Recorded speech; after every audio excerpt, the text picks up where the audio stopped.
público.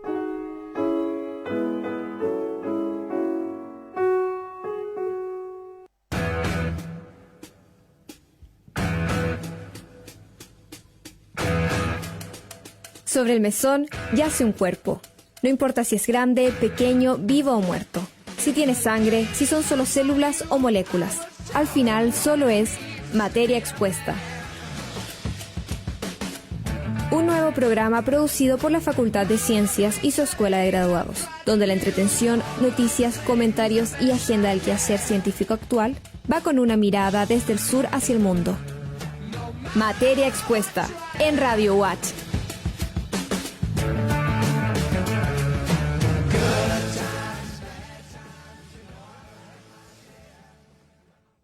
Muy buenas tardes a todos, ya estamos en una nueva edición de Materia Expuesta aquí por Radio Universidad Austral de Chile, todos desde nuestras casas, por cierto, así que vamos a tratar de enlazar una buena conversación llevando a todos ustedes el contexto científico, digamos, todas las temáticas científicas que nos atañen a nosotros como Facultad de Ciencias, como Escuela de Graduados, y hoy con muy buenos invitados, como siempre.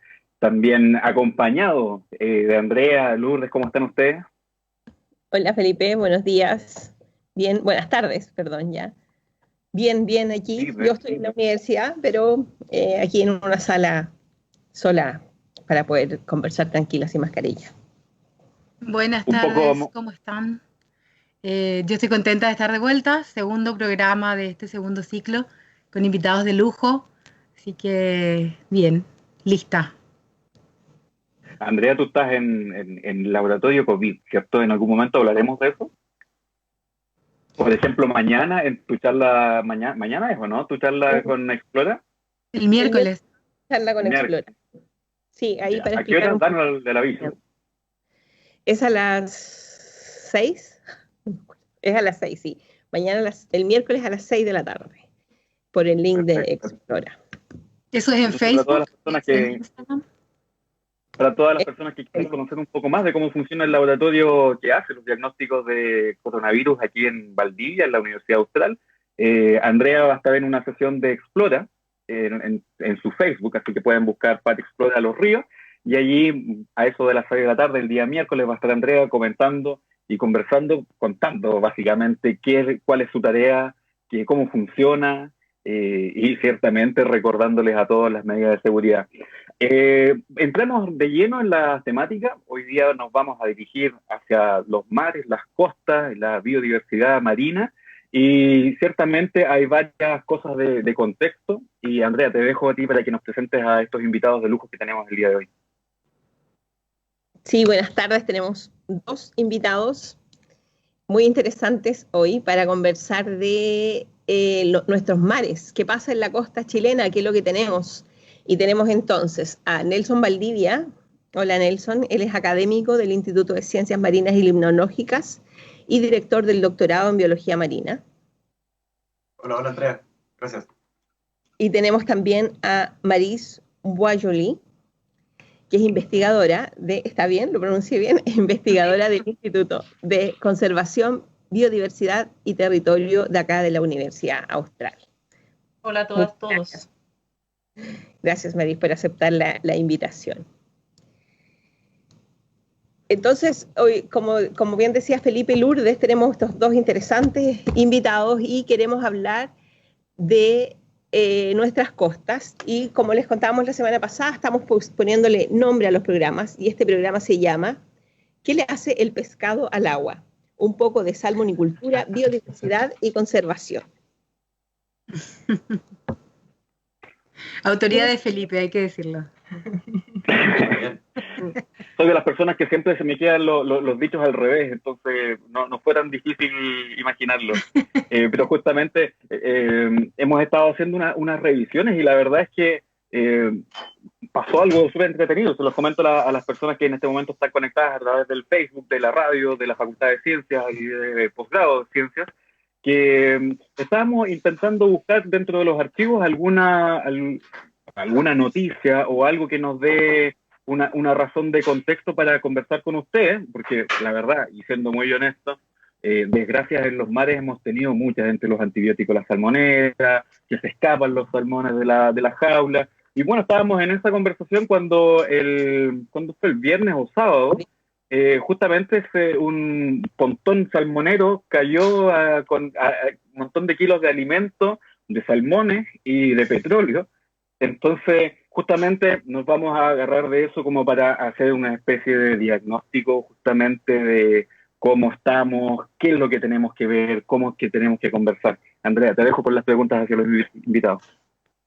Sí, y complementando eso que decía Felipe, bueno, constantemente tenemos también fuga de salmones, ¿no es cierto?, de las salmoneras, y tuvimos una reciente que a lo mejor pasó un poco desapercibida, yo no vi muchas noticias, que es la masiva fuga de salmones en el seno de Reloncaví el pasado 28 de junio.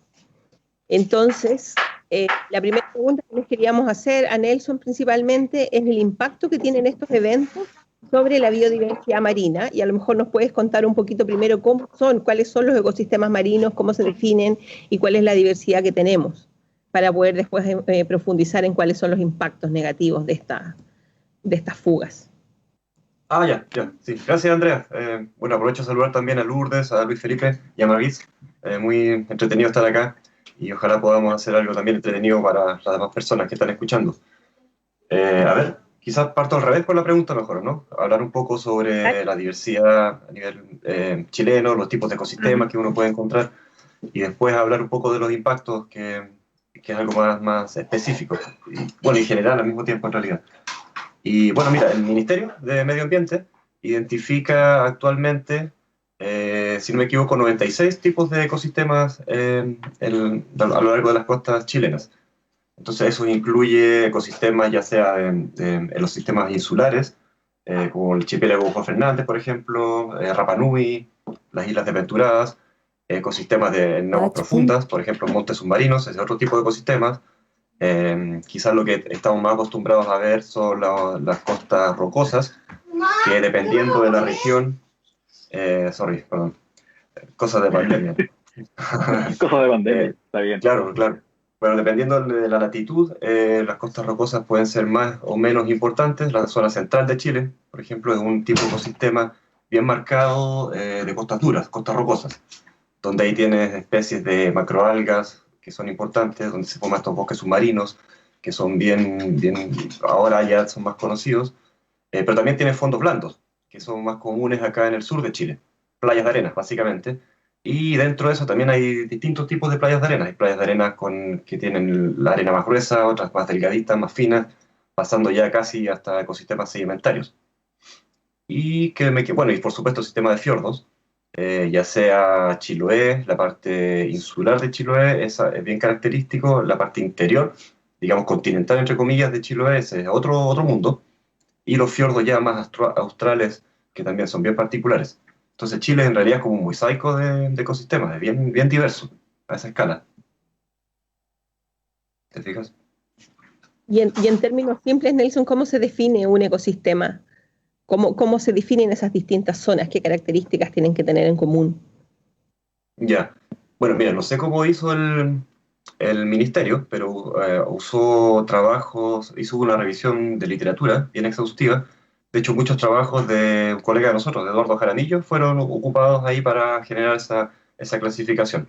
Pero en términos generales, así como sacando de libros, un ecosistema se puede definir como un conjunto de poblaciones de distintas especies, que la mayoría interactúan entre ellas, y además en un contexto ambiental definido. O sea que también incorporamos en el análisis las características ambientales donde habitan esas especies, no solo los organismos entre comillas vivos, sino que también el ambiente físico, abiótico, químico, y que puede conectarse con otros ecosistemas también.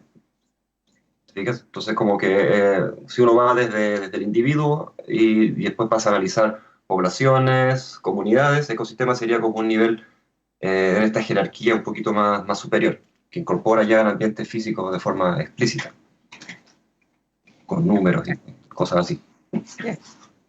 A lo mejor Maris nos podría responder la segunda parte de la pregunta, que es cómo estos ecosistemas que bien define Nelson se ven perturbados por estos eventos, ¿no es cierto?, estas especies introducidas o estos eventos que definíamos al principio?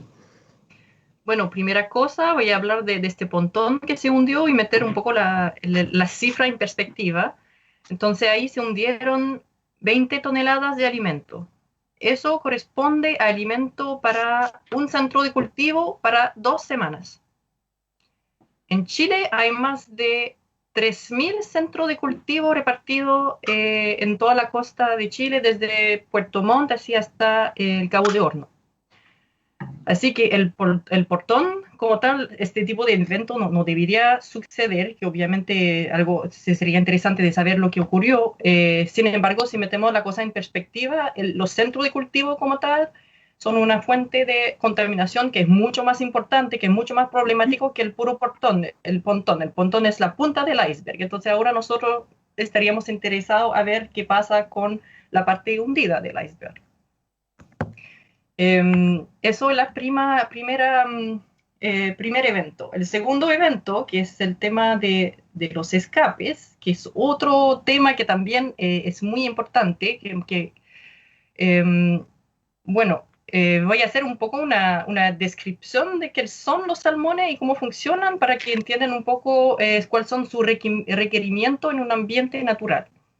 Entonces, los salmónidos es una familia de peces que incluye la trucha y los salmones, y la mayoría de los salmones y algunas de la trucha son individuos que son diádromos. Entonces, eso quiere decir que no son peces ni marinos ni dulceacuícola, sino más bien individuos que se van a mover entre un ecosistema hacia hasta el otro para completar su ciclo de vida. Y eso hace que la producción de salmón también ocurre en 2 fases. Hay una fase que está en tierra, en agua dulce, donde se desarrollan los huevos y los juveniles. Y una vez que los juveniles que llegan a un tamaño de más o menos 100 gramos, que son más o menos 10 a 15 centímetros de largo, estos peces lo llevan después a las famosas jaulas balsas. Y ahí hay un periodo de engorda que puede durar entre 1 año y medio a 3 años, donde estos individuos van a tomar hasta 3 kilos de peso por individuo. Entonces, el tema de los escapes, ahora nosotros hablamos mucho de los escapes de las jaulas balsas, porque es muy espectaculares. Ahora estamos hablando de casi 1 millón de salmones atlánticos que se escaparon. Son muchas toneladas de peso de peces. ¿Y qué van a hacer estos peces una vez que se van a escapar? Bueno, se van a hacer la misma cosa que todos los peces que están en el mar, van a tratar de alimentarse, entonces consumiendo, en este caso, usualmente van a comer, bueno, igual en Chile no ha sido estudiado mucho esto, pero normalmente los salmones en el mar van a comer sardinas, anchovetas o camarones, así que van a competir con otros organismos marinos para acceder a estos recursos marinos, o incluso van a depredar sobre organismos que ya están peces nativos también marinos. Pero no, como digo, no se sabe mucho de lo que hacen los salmones en el mar. Así que eso es una parte hay mucho espacio ahí para desarrollar investigación. Bueno, y finalmente otro problema que pasa con estos escapes es con temas de propagación de enfermedades. Si los peces están enfermos, obviamente pueden transmitir estas enfermedades a otros peces. Bueno, la mayoría de las enfermedades son específicas a los salmones, así que van a transmitir estas enfermedades a poblaciones naturalizadas de salmones, que sean las truchas o los salmones, pero no se sabe si algunas enfermedades se pueden propagar desde los salmones a los peces nativos. Entonces, eso también es una área de investigación que no se sabe, así que potencialmente estos peces podrían tener un efecto grave, pero no se sabe. Y bueno, también la otra parte de la medalla es que también hay escapes en centro de cultivo en agua dulce, pero estos usualmente no están reportados ni mediatizados porque no es tan espectacular que un escape masivo en una jaula balsa, y usualmente se esconde un poco debajo de la alfombra. Usualmente son escapes no tan masivamente, pero poco a poco, hubo un cambio de agua aquí, se escaparon tantos peces acá, pero si uno se mete en los ríos que están arriba, cerca de los centros de cultivo, hay alevines y juveniles de salmones que de nuevo se están alimentando de la comida que normalmente sería consumida por peces nativos. Entonces, pero de nuevo no se sabe cuántos escapados hay, qué exactamente comen y cuál es el impacto que van a tener sobre la fauna nativa. Y no se sabe, no se ha hecho mucha investigación, como tú decías, acá en Chile. ¿No hay algún centro especializado que esté enfocado en esos estudios? Hay harta gente que trabaja en estos temas, pero falta mucho por hacer.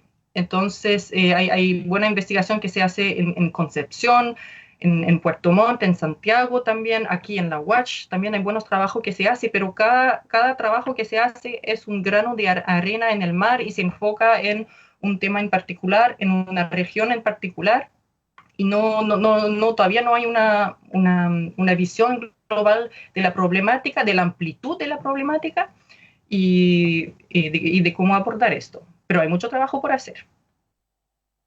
Gracias. Y yo creo que a lo mejor lo que falta un poquitito definir, porque yo misma no lo sabía al empezar a analizar este tema, es que lo que es un pontón. Porque para que la gente entienda, ¿qué es esta estructura que se hundió y que produjo la liberación de estas toneladas de alimento y además de petróleo también? Bueno, un pontón es como una balsa flotante que se encuentra usualmente, cerca de los centros de cultivo y como sirve un poco de bodega. Ahí se almacenan los recursos que se usan para la salmonicultura.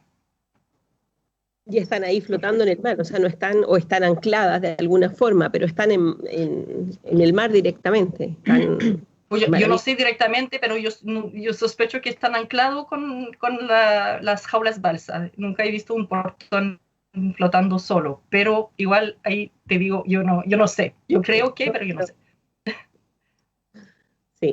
Perfecto. Le recordamos a todas las personas que estamos conectados a través de Radio Universidad Austral de Chile. Hay personas que nos están escuchando en este momento que esperamos que no estén en la calle, pero los que no pueden, nos están escuchando desde los autos, desde las casas. Así que a todos ellos un cordial saludo desde acá, desde nuestros hogares particularmente, salvo Andrea, que está ahí en la Facultad de Medicina, ¿cierto, Andrea?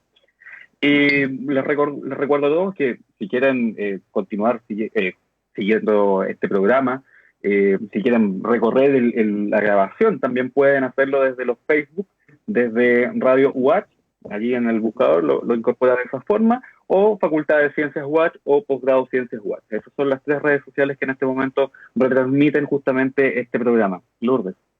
Y a los que se vienen enganchando les contamos que estamos hablando acerca de los ecosistemas marinos, acerca del impacto que tienen los eventos como las fugas de salmones o el hundimiento que registramos hace poco de alimentos, de una gran cantidad de alimentos para peces. Nuestros invitados, Nelson Valdivia, nos contaba que hay 96 tipos de ecosistemas distintos a lo largo de la costa de Chile. Maris nos contaba que 3.000 centros de cultivo aproximadamente se encuentran desde Puerto Montt hacia el sur y que los impactos del millón de peces, de salmones que se están liberando, que se ha liberado recientemente, es poco conocido. No se conoce bien todavía qué impacto podrían tener sobre la fauna nativa, pero definitivamente no será un impacto positivo. Hablamos de la posible transmisión de enfermedades a los peces nativos o de competencia. Se podrían estar comiendo a los peces, digamos, restringiendo el alimento a los peces nativos y efectos de ese tipo, pero sí llamamos a prestar atención a esta temática. Andrea. Gracias, Lu. Nelson, entonces, siguiendo un poco con esto y a lo mejor haciendo un poco de nexo con tu línea de investigación, ¿algún efecto puntual que tú quieras destacar, que hayas visto, por ejemplo, de estos eventos de escape, de competencia de salmones y a lo mejor de otras especies introducidas en los ecosistemas marinos? Ajá. Sí, gracias. Mira, en realidad, como bien dice Mavis, en realidad los efectos puntuales como que no están muy bien claros. Claro, están estos efectos de eutrofización que ocurre cuando hay demasiada materia orgánica en el fondo y hay mortalidad y el oxígeno disminuye a nivel en que se hace ya el sistema se hace tóxico, entonces se mueren todos los organismos que puedan habitar ahí. Eso está bien documentado, pero a nivel puntual. Todos estos efectos que que mencionamos y que mencionó también Maris con la introducción de estas especies, con los efectos de depredación, competencias, son normalmente trabajos así como bien puntuales debajo de la balsa o al lado de la balsa o cerca de la balsa, y falta un poco el acercamiento que le llaman ahora de ecosistemas, mirar un poco el ecosistema completo, por ejemplo un fiordo completo, y evaluar ahí qué ocurre con la presencia antes, después, ausencia de un número X de balsas, porque además estas industrias mueven las balsas un poco dentro de las áreas que han recibido, que se llaman concesiones marinas. Son como, imagínense como una cancha de fútbol delimitada, que no se puede marcar, obviamente, porque está en el mar, marcados como GPS, y dentro de esas canchas se pueden mover o hacer lo que llaman en otros países rotaciones, que pueden mover de un lado a otro estos centros para ir contaminando de a poco toda el área, básicamente, o ir cambiando el área y que no se contamine un punto en particular. Entonces falta la mirada un poco a nivel como de ecosistemas, un poco más general, y eso lo dicen también gente que trabaja en esta área. Hay un centro que lleva ya hartos años que se llama el INCAR, si no me equivoco, que es un centro FONDAP que trabaja desde varias perspectivas la problemática de esta industria. Y ellos mismos proponen en una revisión que sacaron hace poco, el año pasado, que falta precisamente ese acercamiento ecosistémico para mirar el problema, para ver ya no solo puntual, también está todo el aspecto social. La dimensión social en todos estos problemas siempre está ahí, y a nosotros como biólogos se nos olvida un poco la población más abundante de la zona, que es precisamente la nuestra. O no sé si la más abundante, pero la que se ve más. Nelson, falta un poquito de eso. Sí, dime.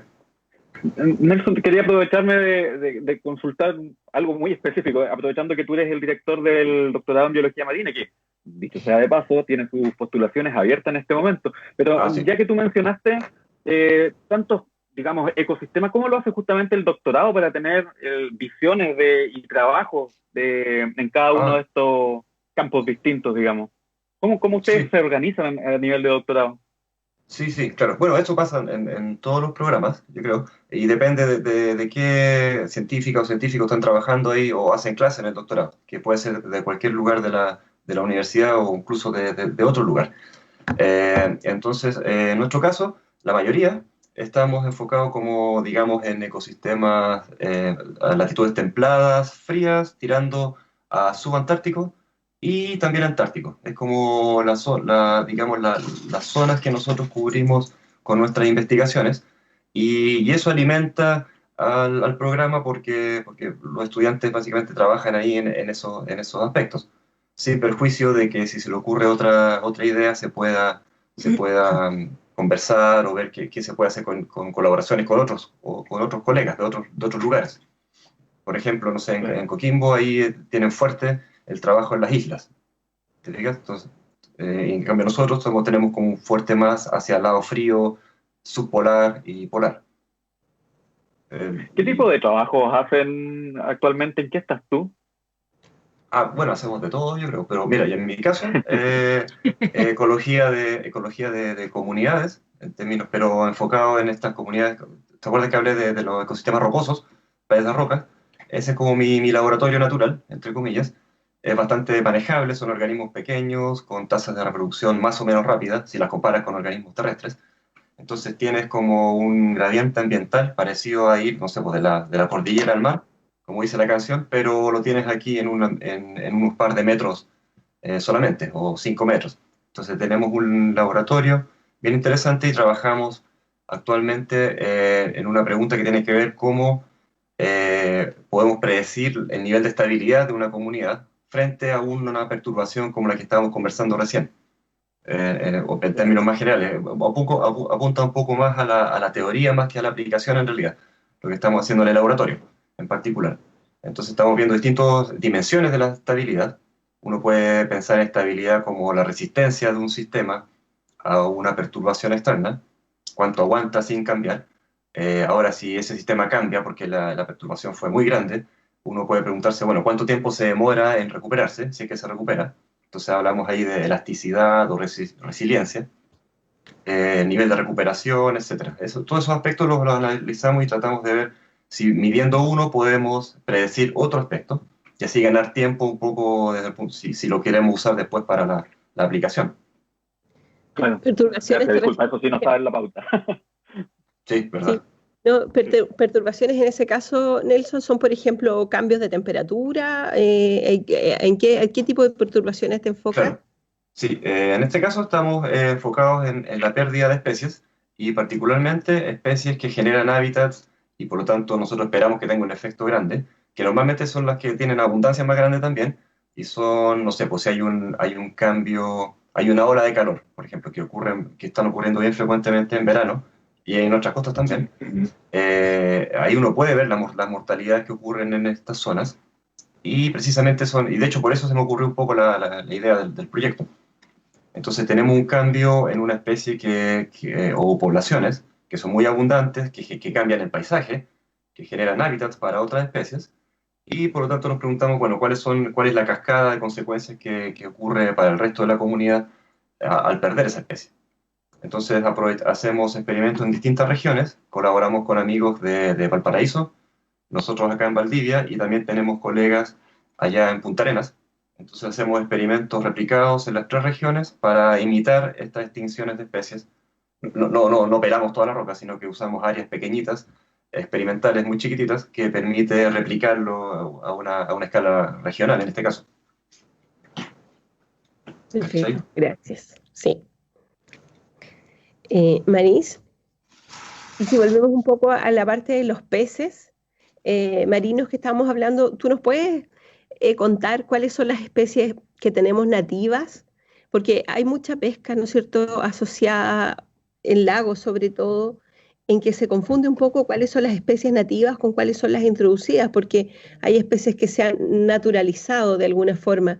¿Nos puedes contar un poco sobre eso?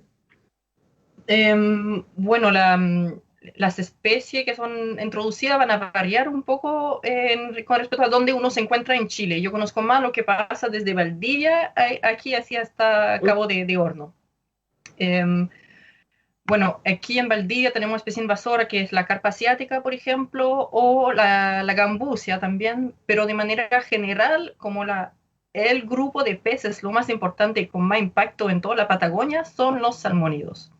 Una cosa que mucha gente no sabe todavía, bueno, y no es su culpa, no culpo a nadie, pero es que no hay ninguna especie de salmónide que está nativa aquí del hemisferio sur. De hecho, no solo en Chile, del hemisferio sur, que todas las especies de salmónidos, que son los truchas y salmones, fueron importados. ¿Por qué la gente no sabe esto a veces? Bueno, es porque los primeros intentos de importar truchas acá se realizaron a los inicios de los 1900. Así que sus abuelos han pescado trucha, los bisabuelos han pescado trucha, toda la gente pesca trucha, ya es parte de la cultura.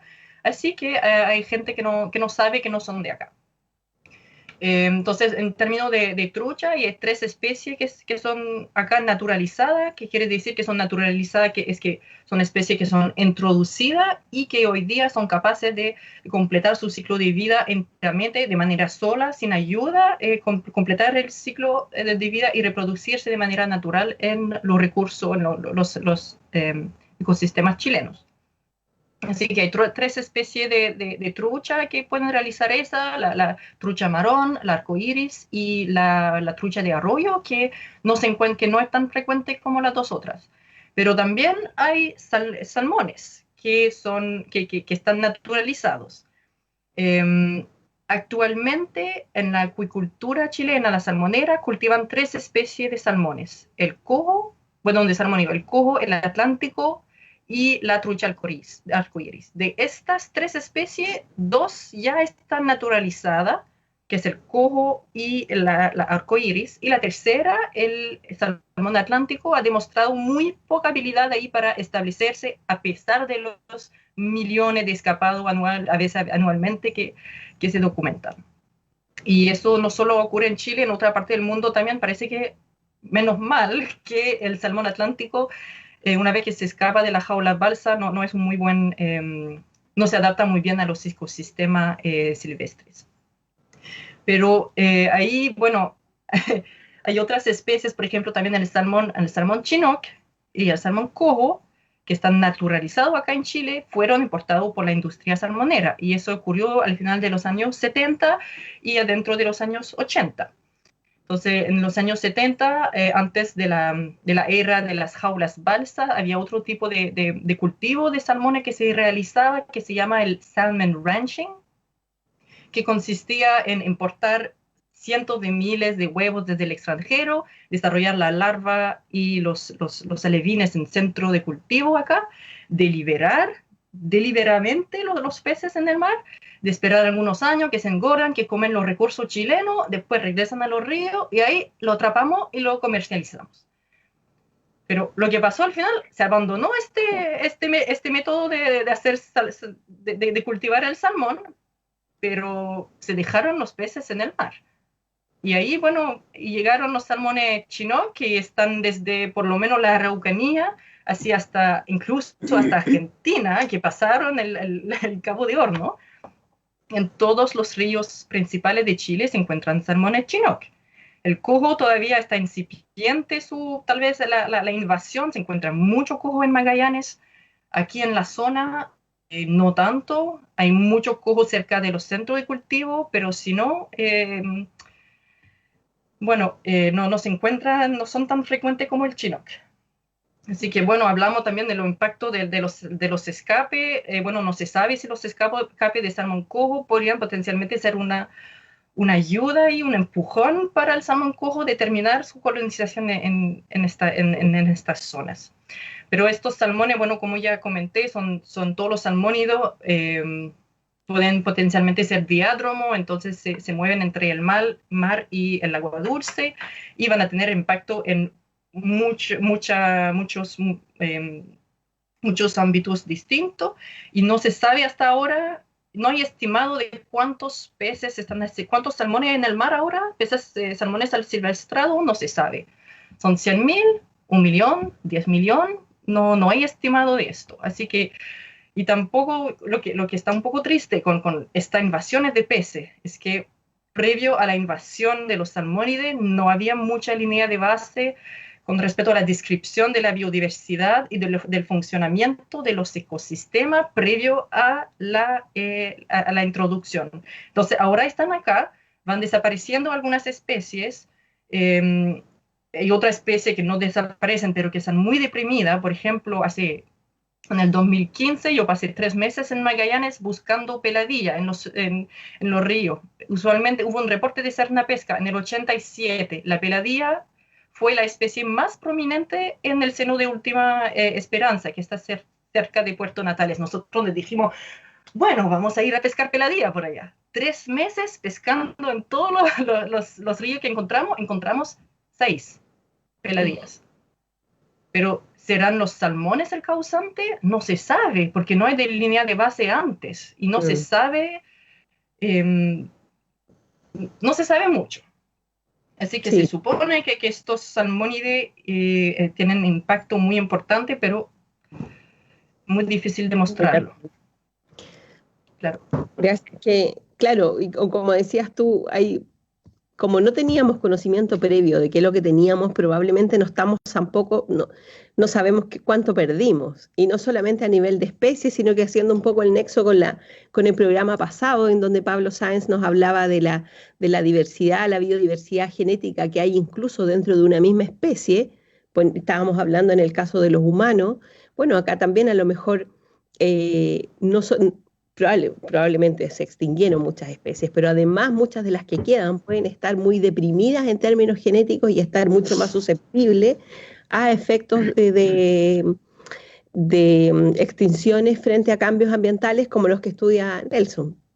Así que todo está ahí un entramado que hace que todo esté conectado, pero que también sea muy difícil de poder entonces explicarlo todo en una sola línea. Así que muchas gracias por esta explicación histórica. Les comentamos a todas las personas que están escuchando Radio Universidad Austral de Chile a través de Facebook o justamente de la radio NFM, a la antigua, que estamos conversando con Nelson Valdivia, investigador del Instituto de Ciencias Marinas y Limnológicas de la Universidad Austral de Chile y director también del doctorado en Biología Marina de nuestra facultad, y con Maris Guayolín, investigador del Instituto de Conservación, Biodiversidad y Territorio de la Universidad Austral de Chile. Lourdes.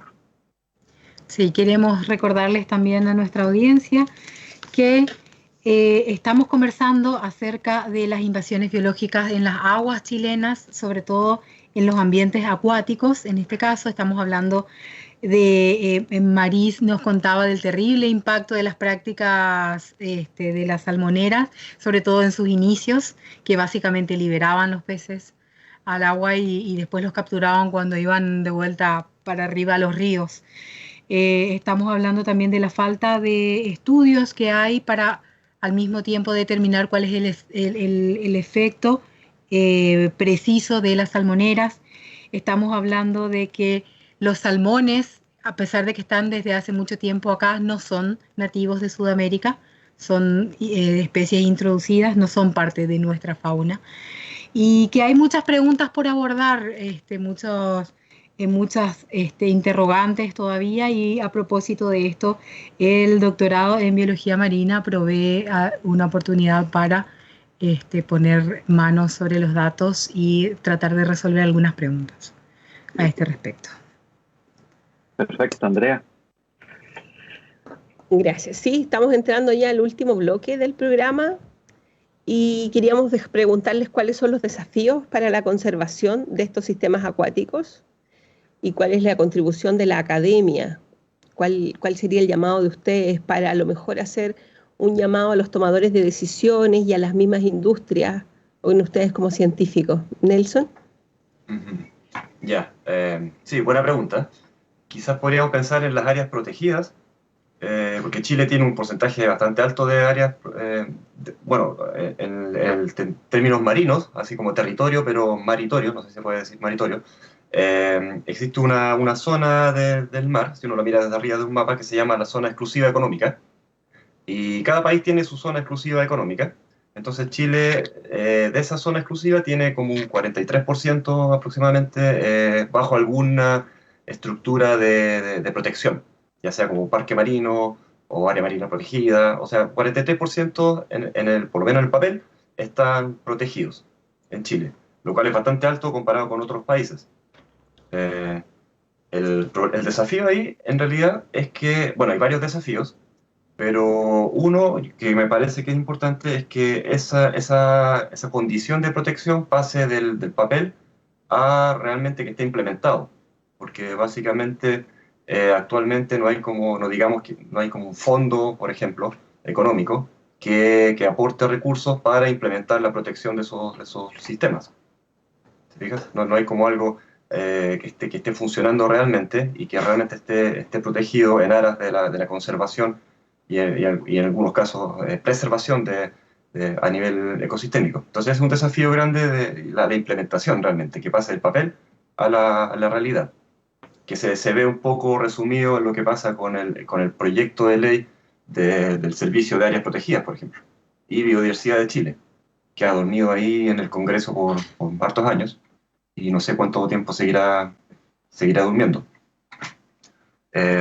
Y desde la academia, ¿qué podemos hacer? Bueno, probablemente nosotros pecamos de ser un poco tímidos, y quizás no presionar, y quizás porque no tenemos las herramientas tampoco. Por eso necesitamos asociarnos con gente que sabe hacer lobby, que puede hacer ruido, y que puede, porque desde el otro punto de vista ellos saben hacer lobby, saben hacer ruido, pueden decir cosas sin tener que prepararse mucho, y nosotros desde la academia al revés, pues, para poder salir a la radio uno tiene que estudiar un montón antes y se preocupa para no decir ninguna tontera, y eso nos resta un poco de presencia mediática, más allá de la astronomía en Chile, porque la astronomía ya, sabemos que es como lo que se lleva, entre comillas, muchas cosas, pero a nosotros nos falta ponernos un poco más ahí en esa línea, ser más catete, y hacer lobby. No sé si ir a las empresas, pero yo creo que más que ir ahí a las tomadores de decisiones para que se pongan más firmes. Hay empresas que en otros países se comportan de forma ejemplar, tienen todas las certificaciones verdes, de todos los colores, de la gama al verde, pero en Chile no, se portan de otra manera. Y son la misma empresa. Entonces no es que haya que convencerlos a ellos de que tienen que comportarse de una otra manera, sino que la regulación en Chile tiene que ponerse en marcha, más allá de pasar del papel, o sea, más allá del papel. Sí, no sé si responde la pregunta, pero... Sí, Sí, como ranting. Y tiene mucho que ver con lo que hemos conversado en otros programas también, de que los científicos tendemos a decir es que se ve evidencia de, pero nos cuesta categorizar una respuesta porque nuestra formación es así, es a que nada es blanco y negro, pero claro, al ir hacia los tomadores de decisiones tenemos que aprender a decir más tajantemente, hay un efecto, y como tú bien decías, ir aprendiendo a cómo llegar a los tomadores de decisiones con una respuesta clara. Gracias. Sí. Maris, las mismas preguntas, ¿cómo abordarías tú los desafíos del área? Sí, bueno, como ya he dicho, bueno, a ver, ya hay investigación muy interesante que se hace especialmente en el rubro de los peces. Yo sé que yo he dicho que no hay mucha información, pero yo creo que queda claro que sí hay gente que está trabajando en esto, que están trabajando muy duro y que el conocimiento se va generando poco a poco, pero sí falta mucho por hacer, especialmente en identificar zonas, bueno, especialmente tal vez para el agua dulce, pero zonas que son importantes para la conservación, y que sean zonas que haya fundamento científico detrás de la identificación de estas zonas. Entonces, poblaciones o especies que están clave o que están en buenas condiciones, donde, por ejemplo, las especies invasoras todavía no han llegado o donde hay poca influencia humana. Entonces, sería importante identificar estas zonas.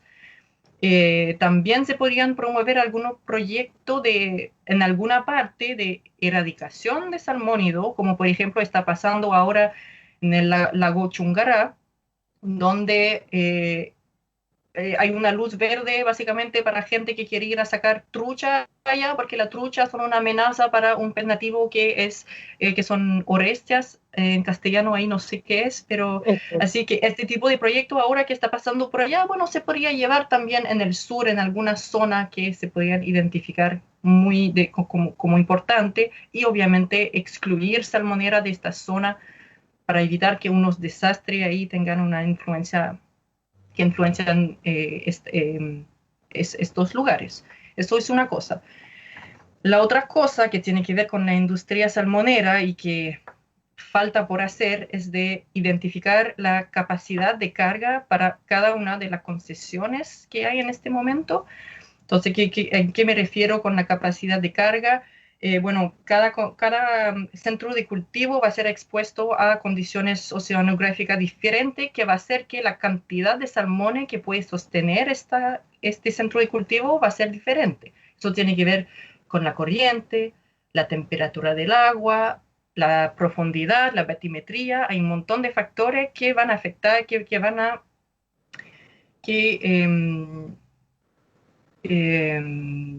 es tan importante para determinar estos números. Ahora, antes de venir acá, yo me metí ahí, traté de buscar de manera muy, muy intensa y algo que me dijera cómo el gobierno está decidiendo, cómo Cernapesca está decidiendo, cómo la salmonera está decidiendo cuántos salmones puede haber por jaula. Y la respuesta corta es que no encontré nada. Es muy arbitrario, basado en yo no sé qué. Y eso tiene que... No hay eso. No existe la capacidad de carga en la legislación, en otras palabras. Claro, pero eso, bueno, y eso tiene que ver también con lo que dijo Nelson al principio, que, bueno, las salmoneras producen muchos desechos orgánicos que se encuentran en el fondo, que se decomponen.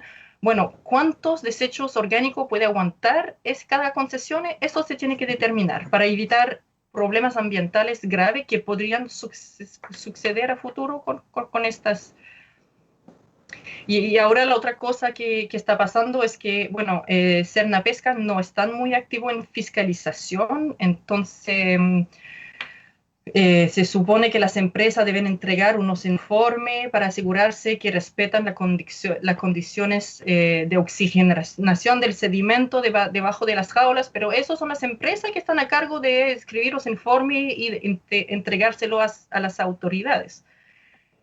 Tampoco Cernapesca no dispone de una flota de botes, así que tienen que usar los botes de las propias empresas, entonces tienen que avisar con anticipación, me gustaría fiscalizarlo esta semana, cómo nos arreglamos, compartimos un bote y ahí van a fiscalizar. Bueno, ahí pueden imaginarse cómo se están preparando las salmoneras a responder en esto. Entonces, una cosa muy fácil ahí, que se consiguen una flota de botes, que aumenta la fiscalización y que se haga de manera secreta y esto. Qué increíble saber todos estos detalles. Y eso que no hablamos de los antibióticos. Sí.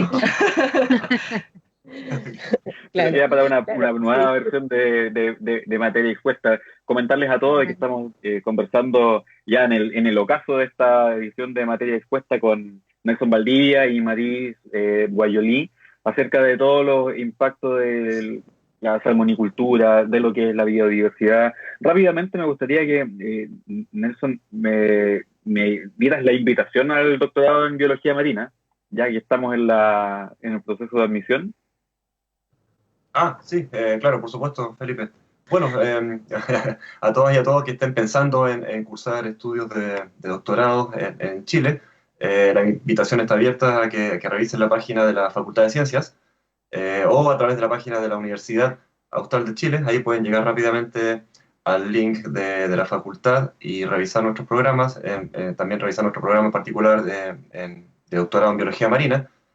Pueden revisar ahí también el tipo de investigaciones que hacemos asociadas al programa, que en realidad es la universidad. Y por supuesto estamos abiertos a consultas sobre las postulaciones y cualquier inquietud que puedan tener. Perfecto. Posgradociencias.cl/postulaciones. Ahí están todos los programas y uno puede ya hacer los clics necesarios. Hay que iniciar, si uno está con un interés real, hay que hacer clic en postular y el sistema de inmediato solicita una cantidad de antecedentes que tiene que ir llenando, el currículum, que distintas cosas ahí hay que ir incorporando, los grados académicos, etcétera. Así que esa es la dirección, posgradociencias.cl/postulaciones. Dejo pasado el aviso y ya como les decía, estamos en el ocaso de esta presente edición de materia expuesta, programa producido justamente por la Facultad de Ciencias y su Escuela de Graduados. Así que yo quiero agradecerles por su tiempo, su presencia, Nelson, Maris, Lourdes, Andrea, y bueno, algunas impresiones de cierre, les dejo el espacio disponible. Yo quería solo decir ahí, cuando terminó de hablar Maris, que me parece increíble que se siga discutiendo sobre si poner más puntos de cultivo de salmoneras cuando nos acabamos de enterar que ni siquiera tenemos los recursos para poder fiscalizar lo que ya hay. Entonces, ni siquiera tiene que ver con una cosa de mayores estudios, sino que de una intención de querer cuidar y proteger la biodiversidad y también a la gente que trabaja desde este recurso, ¿no es cierto?, de mantenerlo que sea un trabajo a largo plazo y no una explotación fuerte e instantánea. Y gracias por acompañarnos hoy día y discutir este tema. Yo también quiero agradecerles muchísimo por esta charla tan interesante, muy informativa, muy impresionante, impactante, la verdad. A mí en lo personal me impactó bastante, así que les agradezco muchísimo por su tiempo, su esfuerzo, por el tiempo que invirtieron también en leer antes para contarnos datos precisos y se agradece mucho. Bueno, gracias por la invitación. A mí siempre es un gusto de hablar de peces. Aquí, así que si tienen más preguntas, aquí estoy. Gracias, Maris.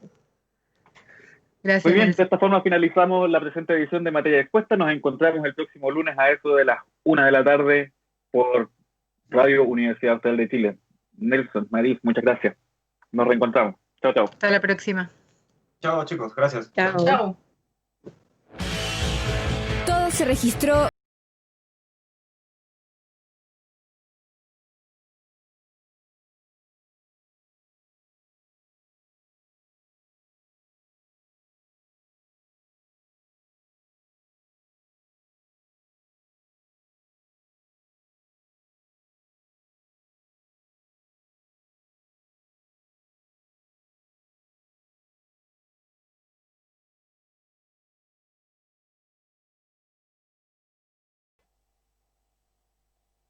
Construyendo educación superior desde las comunidades.